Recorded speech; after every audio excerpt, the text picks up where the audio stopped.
Dr. Ken Boa is the president of Reflections Ministries and Trinity House Publishers. Today, he continues part 2 of his talk on Understanding Islam, with a look at the history of Islam and its 5 pillars of faith. Here now with our study is our speaker, Dr. Ken Boa. We want to pick up where we left off on our understanding of Islam, and we explored a little word about the controversy. And the controversy was between those camps who say that Islam is a religion of peace, and then there's another camp that says that it's a militant religion. And how on earth is it possible for you to have such diametrically opposed viewpoints given the nature of this religion and given the nature of the facts? And I argue that there are good reasons why that is the case.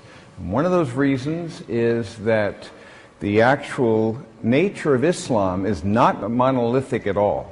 Not monolithic. That is to say, there are many different groups that are at war with one another. And many of you are familiar with the fact that the Shiites and the Sunnis are often at loggerheads, often killing each other. In fact, much of the suicide bombings that you hear about are actually Muslim against Muslim. So it's not just that it's a unified religious vision, and that leads to different understandings. The fact as well that we said was that there's another principle, and again I'm not going to review this in detail, and the principle is one of abrogation. That the Quran actually itself teaches that the later verses would trump the early verses if there's contradiction, and that the later verses we happen to know are the verses that were given in Medina as opposed to the early verses which were Meccan. And the Meccan period in Muhammad's life was much more peaceful. He didn't really become a warlord until he went north and began to fight in various conflicts up in Medina. And the later verses then are far more warlike. And so the Quran itself would teach that if there's any contradiction, it's the later verses that would actually trump the early verses.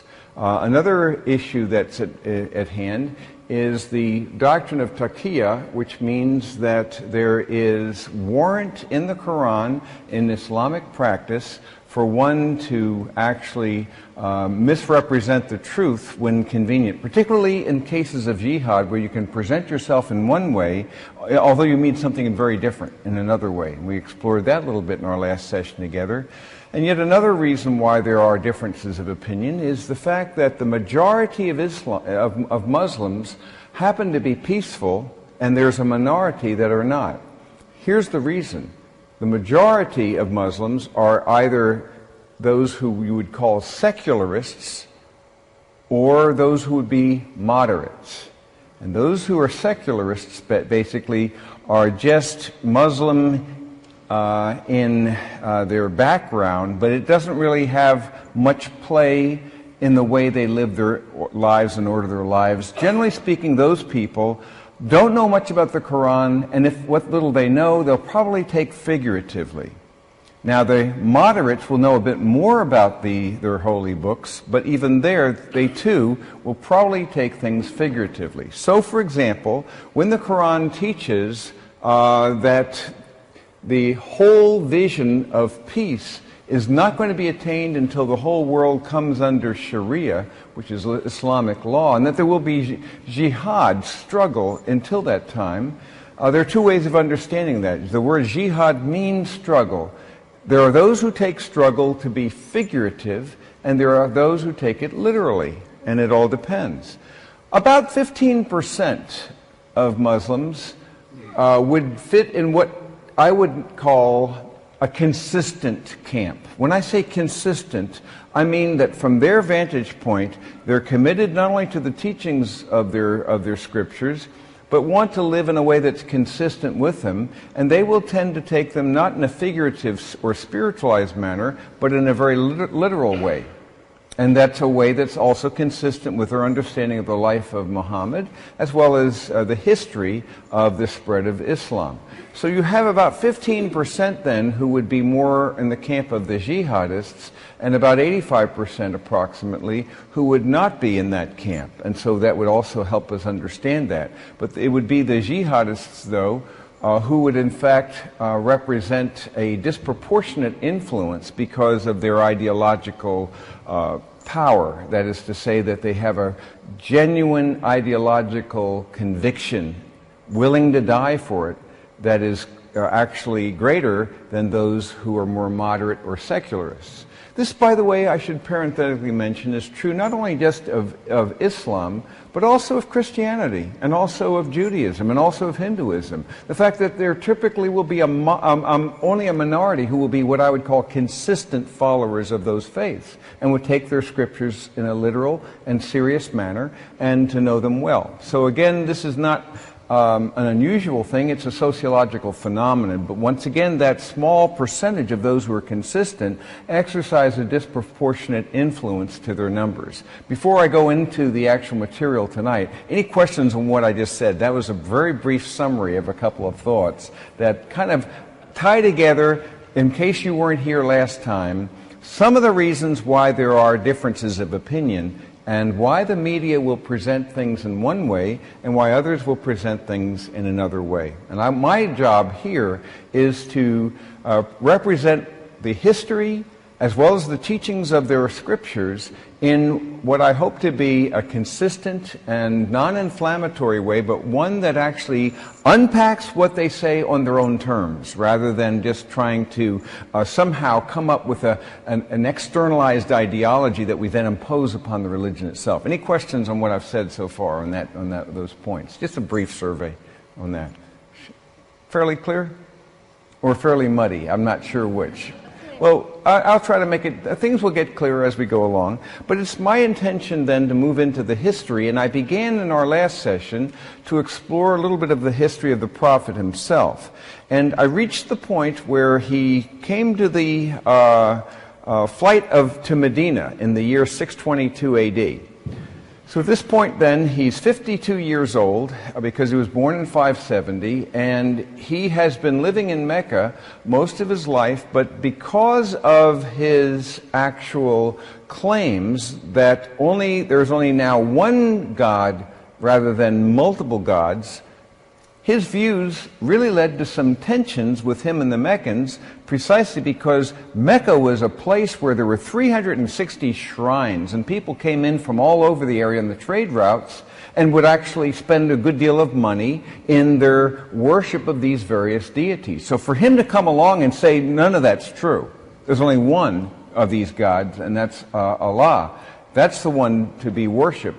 Naturally, that didn't exactly make him popular with those who were involved in the economy of Mecca. That all makes sense to you? So there was some tension, and he ultimately, there were also plots in his life.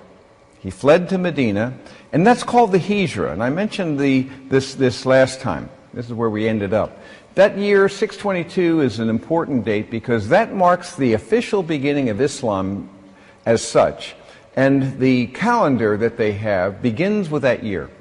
The flight from Mecca to Medina, called the Hizra then, which took place in 622, is called 1 the year of the Hijra, the Anno Hijra, if you wanted to Latinize that.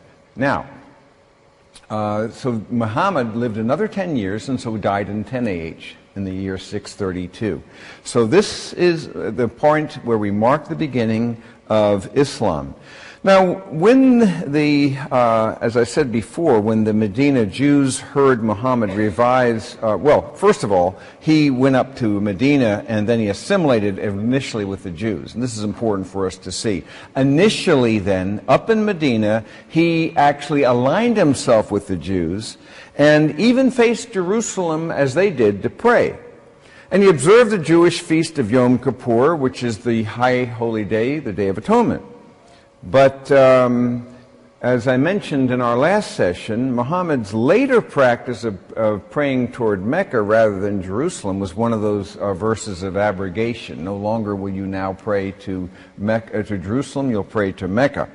And when the Medina Jews heard Muhammad revise biblical stories that were now over 2 millennia old, that became problematic. You might recall that from his standpoint, Abraham's descendants were actually through Ishmael rather than through Isaac. And so they actually claimed that it was Ishmael that Abraham offered up. And furthermore, the claim was that Abraham was actually a Muslim, as was Jesus and as was Moses and so forth. So they read a later understanding of what it meant to be a Muslim back into the Old Testament. And these contradictions of the Old Testament caused him to lose credibility with the Jews, and it was an affront to their well-established history, and that combined with his increasing anti-Semitism eventually made him no favorite to the Jews of Medina, and so there was this rejection of being unbiblical and anti-Semitic, and that rejection by the Jews led to some problems as well, as we'll see. Now, as his treasury in Medina began to run low, Muhammad began organizing fighting bands, and these were raids upon caravans of non-Muslims, and this was justified in part by the persecution that he felt, and his uncle, Talib, who had raised him, taught him the caravan routes, brought him all over the areas then, so those were familiar to him. He then began to use that as a source of income, and the first of these militant raids took place in the year 624. It was called the Battle of Badr, where he led 300 men against a large caravan that was headed toward Mecca. Now, that was a successful raid and was said to be worth the equivalent of about $50,000 today, which was a needed infusion of wealth to carry forward his military tasks, and one battle led to another. So that marks one of the beginning points of this violent period in his life. Now, these wars continued, and eventually, as a consequence of these wars that were taking place up in the north, then there was a contrary confederacy of Arabs who came in large numbers. Approximately an army of 10,000 was mustered to actually fight against the Muslims up in Medina. And this took place in the year 627 AD. So that confederacy force then was designed to defeat Muhammad's forces.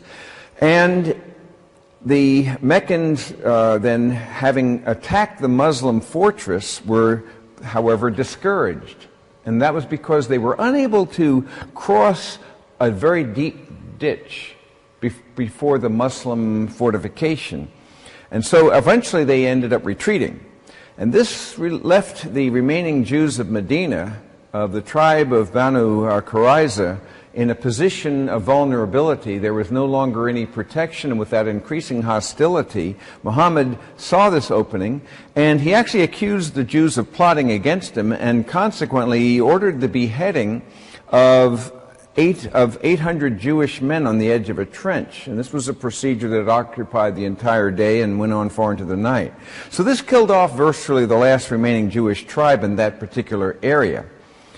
Now, as Muhammad grew in power in Medina, he wanted to avenge himself against the Meccans, and eventually in the year 630 AD, 3 years after they tried to conquer him, he brings an army of 10,000 down to Mecca. And in this case, the Meccans were overwhelmed by that force, and they bloodlessly surrendered to him. And thus, what took place then was that he was in control of Mecca in such a way that he would use the various proceeds and so forth to clean out the Kabaa of its idols. And you recall we talked a little bit about that. I'll talk a little bit more about that particular sanctuary that was involved in and associated with this black stone, like a meteorite, and that he then said that Allah, who was now the deity, and there's debates over whether this Allah was in fact a moon god previously to this, but thus Mecca became the new home of Islam. Medina became the second holiest location for the new religion, and his express goal was actually the conquest of the Arabian Peninsula. And so this was his intention. And he didn't quite fulfill it in his lifetime, but his followers certainly did and went far beyond that.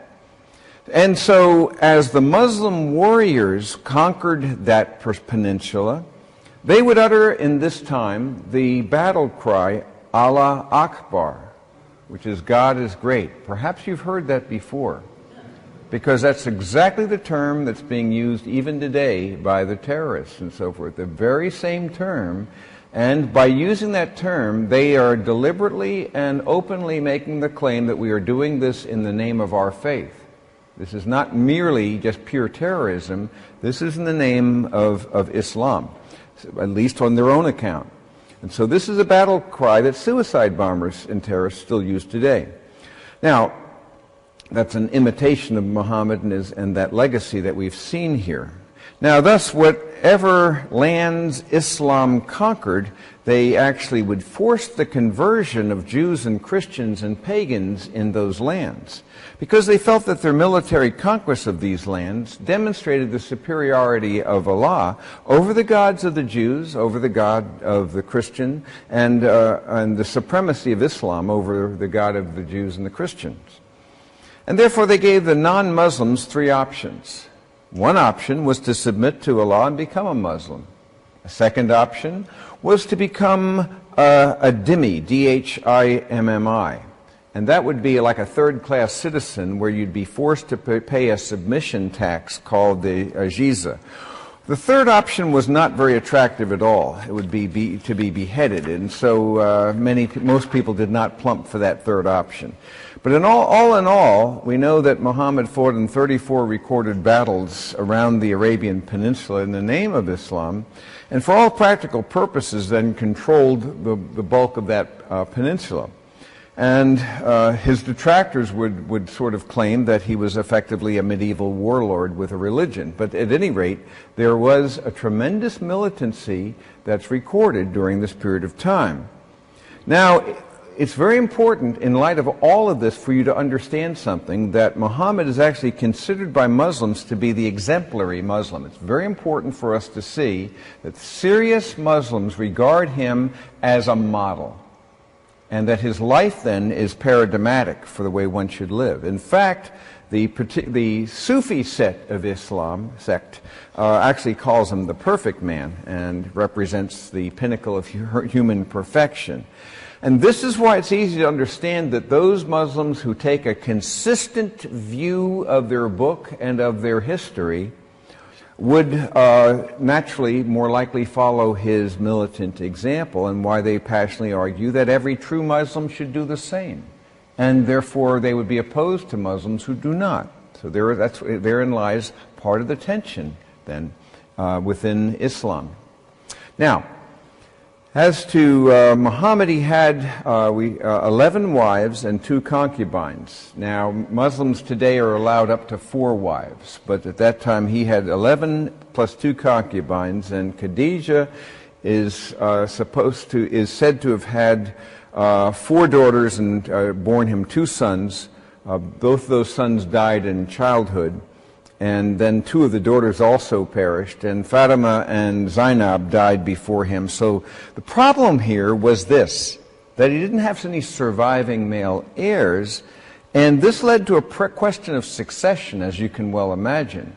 Well, by 632, that would be a very real, more than a question. Now what are we going to do about it? That his followers had to answer. How do we handle this? This is what led then to the next step here in my view of the history. I've talked about the beginning. I want to say a word about the spread of Islam and how these things played out. So a quick word then about the spread of Islam.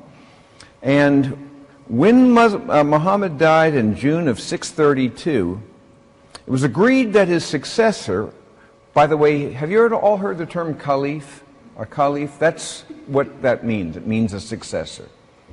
And so his successor, or Caliph, ought to be his chief advisor. And that chief advisor was a man who was known as Abu Bakr, and he was a military companion. And the Islamic sects of the Sunnis and Shiites, as we'll see in a moment, differ on this particular point. But Abu Bakr secured his position as the first of the caliphs with Muhammad by giving his 6-year-old daughter, Aisha, to Muhammad. This is before he became the successor. When he was alive, he gave his 6-year-old daughter to him, and the marriage was then consummated 3 years later, which is quite extraordinary at the age of 9. But at any rate,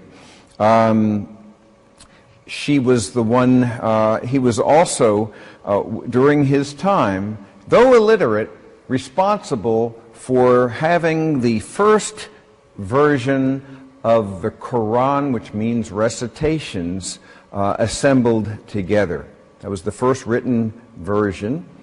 And it was he who fulfilled Muhammad's command that no two religions are to exist in the Arab Peninsula. That was his command. There should be no two religions in the Arab Peninsula but one.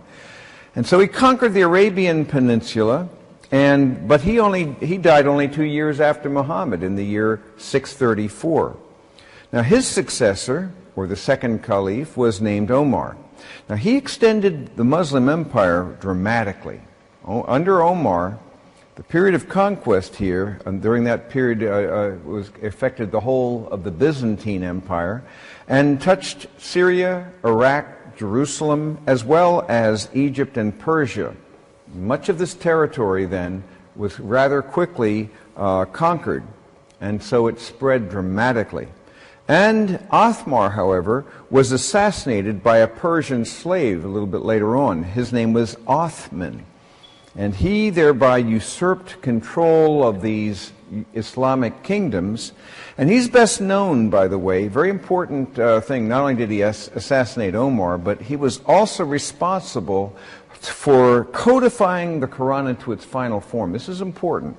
Turns out, and there's growing manuscript evidence to support this, that there were several different variations of the Quran early on. And so by codifying that, it was eliminating all those others, because they could not actually, the claim was that there was only one Quran and it could not be changed at all. So now that was the codification. And at this juncture then, Othman was then succeeded by his son-in-law, Ali, who was also happened to be Muhammad's cousin, and also therefore a bloodline successor. That's very important. Now, his young wife, Muhammad's young wife that I mentioned earlier, her name Aisha, fought against Ali. There was a bitter civil war. She didn't want him to take control of those kingdoms, but she was unable to stop him. But Ali himself, though, was assassinated in the year 661. So it wasn't really good to be a caliph. You had a good chance of getting killed. But his death then marked a split. Ali's death marked the split of Islam into two different factions, the Sunni and the Shia. You've all heard those terms probably in the news. And I'll say more about that, but there are others that exist today. But the Sunni believed that it was Muhammad's successor who should be regarded as an elected successor. It should be somebody who is actually elected, one whom the Muslims felt to be the best candidate for the position. By contrast, it was the Shia who said no, his successor should be connected to his bloodline. And therefore they did not recognize the first three of the caliphs as his successors, only Ali. And again, I'll say more about those differences, but I just wanted to give you this brief picture. Now, what took place here was a rapid spread in the following centuries that led to world dominance, particularly the year 661, where I've just left off, to the year 1095 was an incredible period of rapid growth and conquest. Most of northern Africa, including Libya and Morocco, spreading westward up to Spain, conquered virtually all of the Middle East, plus Iran and Iraq and parts of India, as well as what is now known as Turkey and Greece. Things have moved in the map. Even the southern tip of Italy was taken. So by 1095, it was certainly a power, a world power to be reckoned with. It's also important for you to note that around this time, other things took place. How many of you have seen the Dome of the Rock? I'm just out of curiosity, have been there. You notice that you're not, if you've been there recently, can't go in.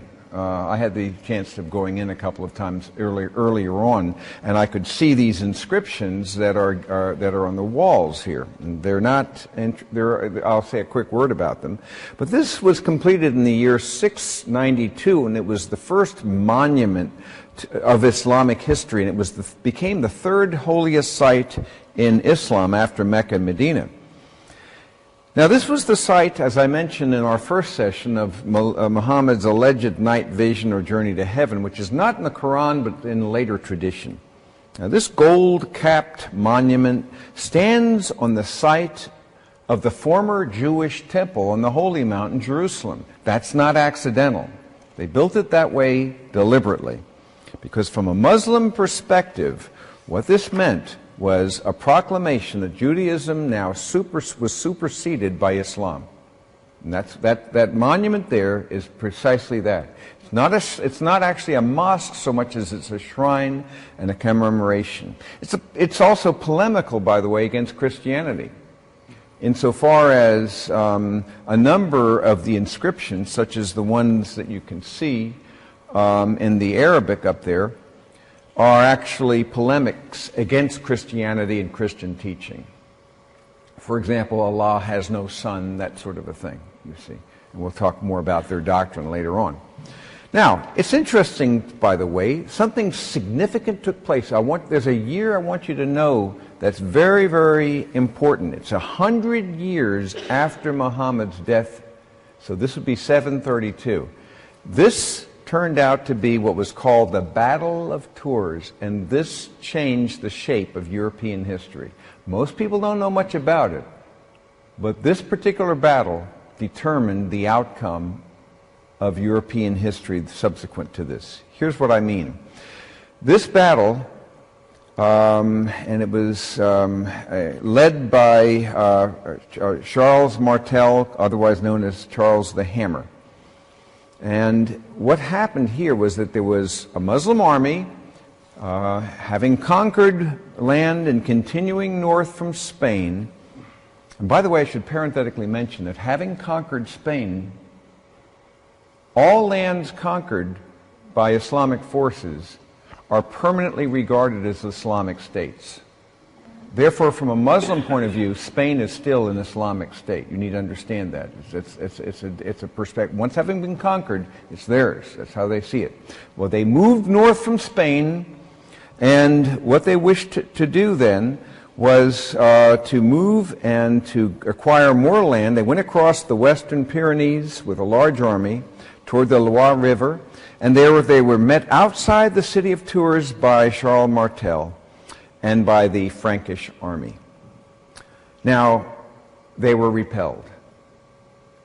If they had not been repelled, it's very probable that there would not have been another force capable of actually withstanding the Islamic advances, and all of Europe very likely would have become Islamized right at that time.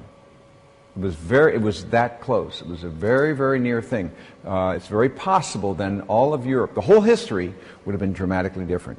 By the way, on a side note, Islam unwittingly strengthened the Roman papacy, because what happened was that the other primary historic centers of Christianity were Islamized, Antioch, Alexandria, and Jerusalem, and the consequence of that then was that there were 5 bishops that were all involved, and now it was the Bishop of Constantinople and the Bishop of Rome, and which eventually led to the Eastern and Western Church. But at any rate, that changed the history of the Church as well. Now, a word about this general period of time brings us up to the period of the Crusades from 1095 to 1291. And again, I'm only giving you some highlights here. It's a complex history. But these were battles, as you know, that were fought at the command of the Church in those years. And of course, this not accidentally produced a tremendous growth of bitter relations between Christianity and Islam. Well, the events that triggered the Crusades began in the year 1071, when Muslim Turks invaded and conquered Jerusalem. Now, the upshot was that over 7,000 Jews were slaughtered in this time. And after almost 30 years of Islamic occupation and oppression in Jerusalem, it was Pope Urban II who in the year 1099 finally responded to this bloodshed with a campaign in the name of God to recapture the Holy Name, or the Holy Land, in the name of Christianity. And on an interesting side note, part of the militancy of the Catholic Church that animated the Crusades was actually an influence by Islamic jihadist theology in the Catholic Church under Pope Leo several years before the Crusades. So they picked that up. They sure didn't pick it up from the New Testament. You with me on this? Because you see, there's an objection, I've mentioned this before. One of the objections that you'll sometimes hear is that people will say, well, look at the Old Testament. Wasn't that a book about conquest? One of the errors there is it fails to grasp that there was one particular episode, a very short period of time, called the conquest of a theocratic covenant nation in a particular land, and they were actually being used as a rod of judgment of God against the unrighteous Canaanites and given that promised land. But that's something that, and then ultimately in the New Testament, as we know, the law came through Moses, grace and truth were realized through Jesus Christ. Now, what this means here is that Jesus didn't eliminate the law, but fulfilled it, and now brings in the new covenant. And in the new covenant, what do you find in the New Testament, which is what the new covenant is? The word new covenant, New Testament, same thing. What do you discover about how followers of Jesus should react to their enemies? And what's the answer? To love your enemies, and even to love even those who, and forgive and love those even who injure you. It's a very radically different thing, and you will find no verses in the New Testament that speak of any form of militancy whatsoever. And it's the New Testament that is the thing to be compared. Whereas with the Quran, the later verses, not the early verses, the later verses were the warlike verses. Are you with me here? And furthermore, Quranic teaching, as I'll show you later on, has the vision of the entire world being a territorial imperative to be brought under its dominion. So it's a very dramatically different thing. And therefore, the Crusades as a whole, even though the battle cry was Deus Vult. Anyone know what that means? Deus Vult. Deus, it's a word for God. God wills it. That's what they claim. So as we go in there, God wills it.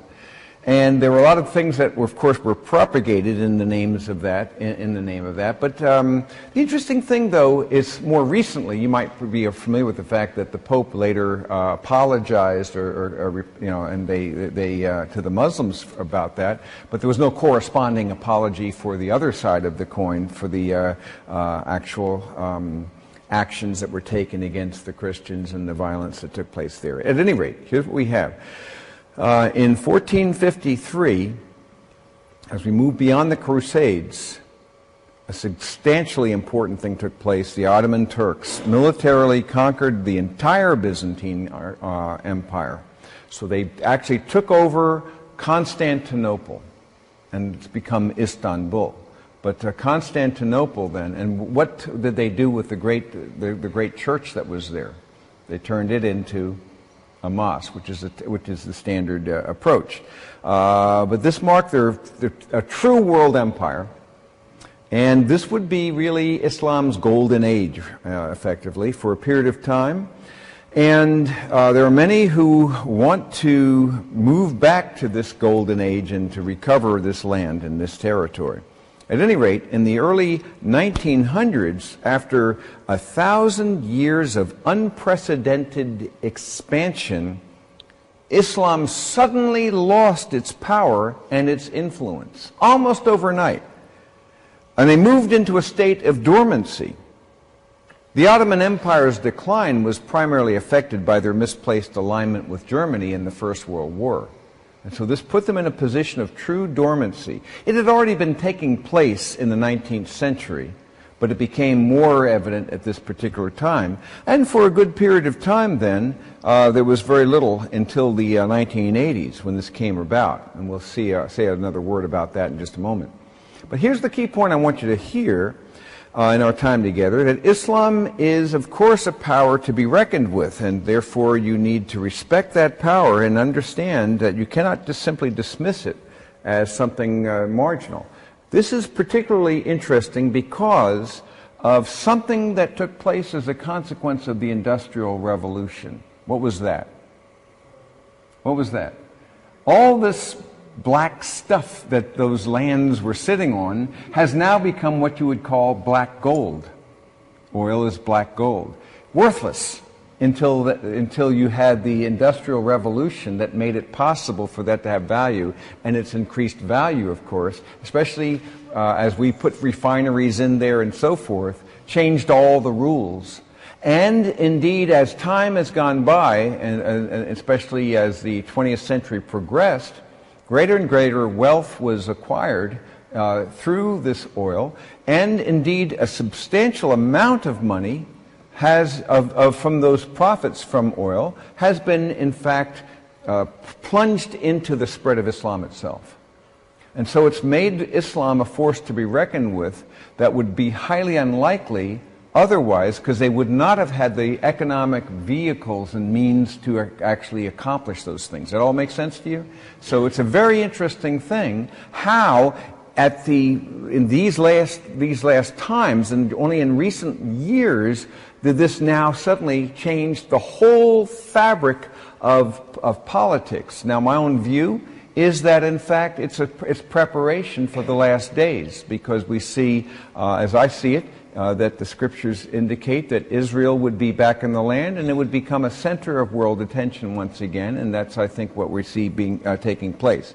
At any rate, it's a force to be reckoned with. Now, that talks about that. I've just talked then briefly about the mystery. Why, by mystery, is it a religion of peace or not? And why was that controversial? And I gave you some reasons for that. Talked briefly about the history in terms of its beginning, its spread, its dominance. Quick word about it today. Now, as to today, what does it look like? Well, today, approximately 1.6 billion people, about 1 in 5 who inhabit this planet, claim to be Muslim. That's very significant. It's grown rapidly. Indeed, it is the world's second largest religion, overshadowing all other religions in the number of followers except for Christianity. And while Muslims are found on all 5 inhabited continents, more than 60% of the global Muslim population is now in Asia. So it's moved to the east, especially in the last several decades. Tremendous change in the demographics. Therefore, the majority of Muslims are not Arab. In fact, the Middle East and North Africa account for only about 20% of the Muslim population. In fact, what's the country that has the largest Muslim population? It's Indonesia. Indonesia actually has more Muslims than Iran, Iraq, and Saudi Arabia combined. What's the second largest population? Anyone want to hazard a guess at the second largest Muslim population? It's in China. So it's you would not expect that, would you? It's much more east than it is west now. Things have changed, the rules, and these demographics are changing right before our eyes, and these multiplications are taking place. What about Europe? Europe, remember we saw earlier, 732, almost became an Islamic continent, as it were, an Islamic realm, the whole continent of Europe. But that did not happen. But things are happening now in a different way that does not require force of arms. A dramatically different thing, it's demographics that seems to be in the process of changing the shape of Europe. Here's what I mean. Because of Europe's aging population, they have been forced to import cheap labor to do many manual jobs that the diminishing European younger generation is unwilling to do. What's interesting is that this imported labor comes primarily from Muslim countries. In general, Europe's population is in decline, in part due to the fact that they have had such a low birth rate. This is just plain demographics here. Additionally, as Europe has grown more and more secular, Europeans have become ideologically weak. That is to say, they have a lower passion to fight for and live and fight for something. That's waned. And by tremendous contrast, the Muslims of Europe, as opposed to the indigenous Europeans, are far more youthful. Their population, indeed, is growing. And they have a virtually zero abortion rate. They're ideologically strong because of their ties to Islam. In fact, these contrasts create very interesting tensions because, for example, in order for a culture to maintain itself for more than 25 years, the required fertility rate is 2.11 children per family. Anything less, the culture will diminish. Historically, no culture has ever reversed a 1.9 fertility rate. What's interesting is the average birth rate in Europe, if you take all the countries together and average them, guess what it is? It's 1.3. It's very low. That means that that's impossible to reverse because it would take 80 to 100 years to correct itself, and there's no economic model that would sustain it during that time. In fact, at the 1.3 level, and this is true of Italy, that would mean in about 40, 50 years, there will be half as few actual physical Italians as there are now. Their number is diminishing. They're not replacing, and that's significant. So that changes. We're just talking about pure demographics. So the upshot then is that Europe, as we now know it, will be changed dramatically within 25 years. And certainly within 50 years, it'll be in a very different thing unless something dramatic takes place to stop this process. You might well be aware now that there have been growing responses to the multicultural agenda because that's precisely what some of them are beginning to figure out might not be working so well for them. And the upshot here, though, is whether that process can be stopped. And it's actually, this whole process has caused some sociologists to rename Europe Eurabia. And the idea here is that the conquest will be a bloodless conquest, effectively, whereby a certain percentage begins to actually achieve power that's disproportionate to the numbers and consequently then be able to access the political control, and so it goes. And so things begin to move in that direction. As far as America today, current estimates show that there are over 1,200 mosques that have been erected in key cities, and many more are being built even as we speak. In fact, as we speak, there are about 7 million Muslims who reside in the USA, and that number is growing dramatically as well. And as you also perhaps have read, just as in Europe and just as in the UK, there are increased efforts to actually provide a sort of a Sharia alternative in law courts so that certain things can be handled through those forms. So we have some very interesting perspectives here that tell us about their history and their spread and where things are today. Questions or comments on any of this at this point? I want to make sure we're together on this. I'm hoping this is clarifying a process, where things have been, why it's spreading, where things seem to be heading. Any question on yes? Did Muhammad claim ancestry back to Abraham and Ishmael? Yes. He actually claims it through he claims to be a descendant through one of Ishmael's sons, and so it traces back in that way. I could give you the name of the actual descendant of Ishmael. I have to look it up. It's in my notes, but we know specifically who that would be. What's interesting, and again, you have to bear this out. There's a thing that's called here's an odd phrase: an illegitimate totality transfer. You ever hear that phrase? It's an odd idea. It's like saying this. It's like saying, okay, now we are saying that actually all these Old Testament figures were Muslims. You see the idea? And that's what they claim. They say Jesus was a Muslim. Abraham was, David was, Joseph was, all of them were Muslims. Well, what does that mean to you? Here you have a Johnny-come-lately religion. You see, the Old Testament is revealed and completed by about 425 BC, and then we have a religion that comes along 1,000 years later and then claims to be revising all of those understandings. And of course the claim is that Muhammad, yeah, these were other prophets.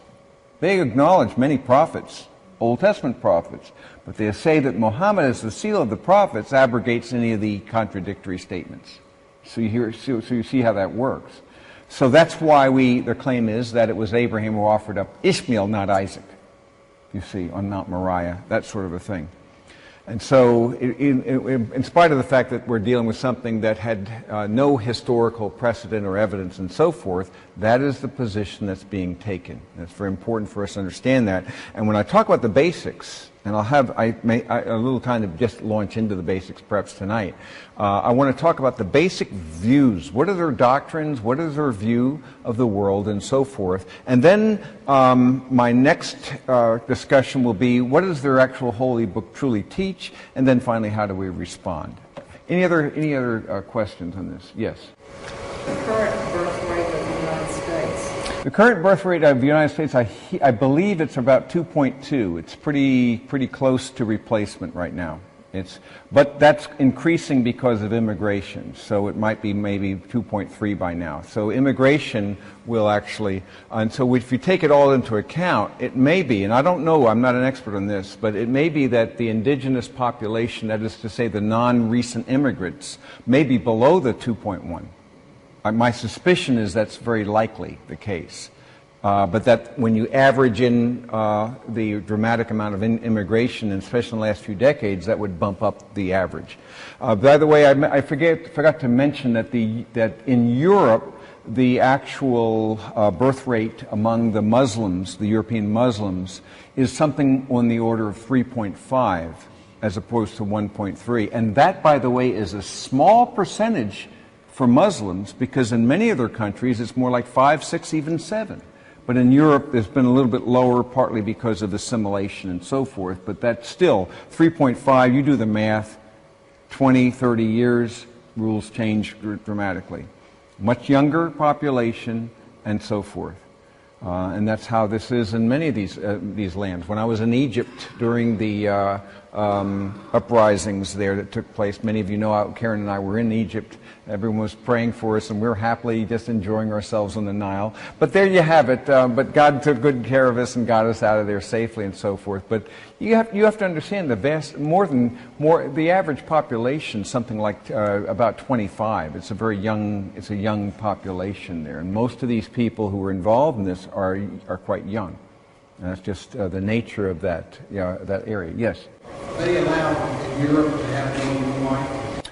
I do not think that works, although the interesting thing is when Sharia law courts are more firmly established, that will change those rules, because under Sharia law, as we will see, a husband can do certain things and has rights to do certain things that a husband would not have the right to do under European law systems, including beating his wife, that sort of a thing, and other kinds of punishments and so forth. So I'd have to look into that and find out what that looks like. I don't think it's actually being flagrantly practiced, but certainly it's a likelihood that could occur. Yes? That preceding slide. Preceding slide, yeah. 7 million Muslims in the U.S. Is that the year 2000? Is that the year 2000? That was the United States population here, based upon that. But now it's gone up from that time to 7 million Muslims. But on this particular graph, though, it was showing the percentages. This was more like Muslims as a percentage of state population. That figures for the year 2000? No, this figure 7 million now is current. So although that chart was made in the year 2000, there are more Muslims now than there were then. What I was going to say, I heard just today it's almost double that. Oh, I don't know about that. I'd have to look into that. It's certainly growing rapidly, and again, faster than our indigenous population is growing. Yeah. Shall I go on? We have about 7 minutes. Would you like me to begin the basics? A little word about that? That way I feel like I've accomplished a little bit more. You have to kind of make me feel good here. So these are the 5 pillars. How many of you have heard of the 5 pillars of Islam? Just out of curiosity. I just want you to, again, well, I'm not going into detail, but I want you to have a feel for what's going on here and what the basic tenets are, because it's an incredibly simple religion. One of the keys to its rapid expansion is it's very easily communicated, very simple, black and white. You know whether you're doing it or not. You know when you're doing the do's, and you know when you're not doing the do's. And that black and white simplicity makes a religion a great deal easier for it to be propagated. And that's important. There are 5 simple pillars. They're called the testimony and the prayer and almsgiving, fasting, and then the final one is called the pilgrimage. And let me just say a word about these. The first one, how incredibly simple the first one. It's called the testimony. And this shahada comes in this form in the Arabic. It says, ilaha illa Allah, Muhammad Rasulullah, and it means basically this. It means there is no God but Allah, and Muhammad is his messenger. Muhammad is the messenger of Allah. Now this is an important statement because it's not only comprehensive, but it's also quite exclusive insofar as it eliminates any gods of any other religions in that respect. And what you have here is it establishes Islam as the supreme religion and Muhammad as the central prophet. And in addition, it has to be repeated at birth and at the death of every Muslim. And all Muslims need to know and use this phrase in its Arabic and repeat it daily. It has to be repeated daily. It's very simple, but very clear. Now, the second of these pillars is what's called salat or prayer. And now, salat or prayer is the ultimate form of worship. It's required 5 times each day. There are very specific periods of time when you know you're supposed to pray. And prayer is not intended, this is very important for you to understand this, it's not intended for the cultivation of a relationship with Allah. You cannot, in Muslim theology, you really cannot know Allah as in a personal relationship. You can submit to His will, but you cannot know Him as a person. The idea of Allah being a father, of us being His sons, is actually anathema. You see the idea there? So it's a very different vision. Rather, what we have is an actual choreography, a ritual submission that involves various movements, standing, kneeling, prostrating, a series of movements that are unchanging, and Arabic statements. Even if the person doesn't know Arabic, they're required to learn those statements and recite them, and it becomes more of a choreography of submission. Remember, Islam means submission. And it means then a Muslim is one who submits. And so it's a ritual act of submission. It's very important for us to see this. By the way, we're supposed to pray in the mosque, or the masjid, and that means basically a place of prostration. That's what it means. But they are allowed to pray at home or elsewhere. But mosque prayer, by the way, counts 25 times more than home prayer. So just in case you want to know that, yeah, one counts a little bit more than the other. Another is almsgiving. This pillar called zakat, which is translated purification. And this is a cleansing, presumably of greed or of unselfishness, and it's a vehicle for salvation, which involves actually a charitable, quote, tax of 2.5% of disposable income. And almsgiving then, through that, they earn salvation. They believe it discourages begging, and it's thought to encourage hard work. That's the sort of philosophy underlying that particular percentage of almsgiving. The third pillar is fairly straightforward as well, fasting. Again, all these are very clear. Doesn't take me much. I just described them quickly, and there's not much more to them than that in terms of the actual practice. You'd have to learn the actual prayer system, but once you got that down, that's a no-brainer. You with me here? So the next pillar is, you've all heard about the month of Ramadan. It's a month of fasting. It's based on a lunar calendar, so it moves around a little bit. It's often around February, that general period of time. But in the Quran, it's supposed to be a fasting, that abstinence from food from sunrise to sunset during that month. You can eat after sunset and until sunrise. And this is a lifelong requirement for every able-bodied Muslim. And again, it commemorates presumably the arrival of the Quran. Ironically, however, Muslims consume more food during the month of Ramadan than any other time of the year, any other month in the year. Because after all, you get hungry, and when the sun goes down, you can go for it. But at any rate, there's an irreversible effect that happens if you miss any of these days. So it's a very important fast for them. Now, and this is I'm going to give you the next the fifth one, and then we'll be done with that. Then you'll know how to do it. What's involved? The fifth one is this Hajj. And the Mecca has the world's largest mosque, effectively. It's the world's largest international gathering. And it's a celebration that presumably honors Abraham, who originally, allegedly, built this black enshrined Kabaa that's positioned in the center here. So you can see that black stone we talked about before, and where they have ritual movements around it. And so what happens here is that they wear white robes, and that demonstrates unity and so forth, required one time in the lifetime for every able-bodied Muslim who can afford the trip. So it's a one-off for many. And pilgrimage is considered to be a work, again, to earn your salvation. They spend years praying towards this Kaaba, and again, this black stone thought to be a meteorite set in the corner of a building. And what they do is they actually come for their Hajj, and when they go there, they circle this Kaaba 7 times. Then they perform a number of other rituals. For example, running between the 2 hills of Mecca, which is presumably reenacting Hagar's frantic search for water and for her son, Ishmael. And then they also travel 13 miles to the plain of Arafat, where Muhammad preached. So that's part of that. So that gives you the 5 pillars, although there may be a 6th. For many Muslims, the 6th one is as important as the 5, jihad. We'll talk about that next week. Okay? I'm hoping I just explained to you basically how to do it. It's not that hard, and so it can spread very rapidly, as you can see. And by the way, one of the things I want to stress in this whole process is, as I study these religions and explore what's going on in the world today, I have a very robust view of the sovereignty of God. That God raises up kings and He deposes them.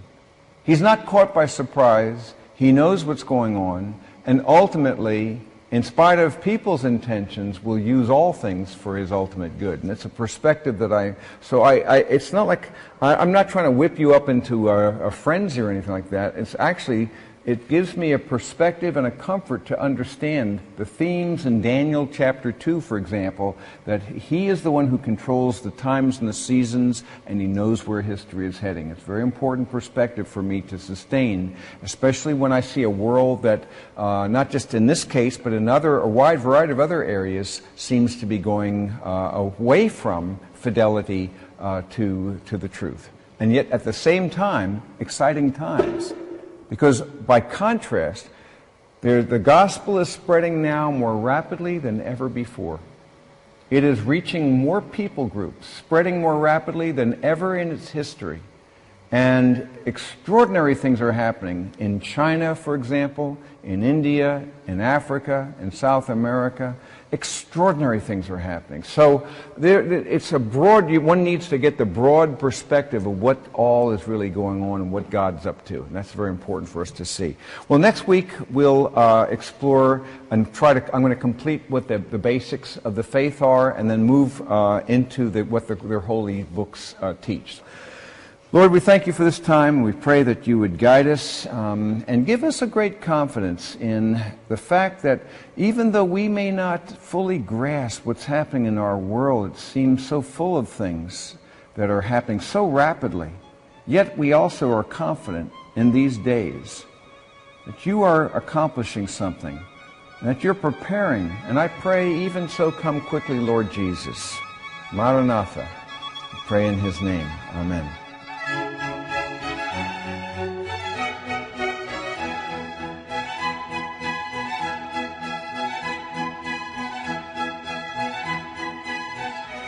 Thank you for listening to this talk, which is part of a series of messages by Dr.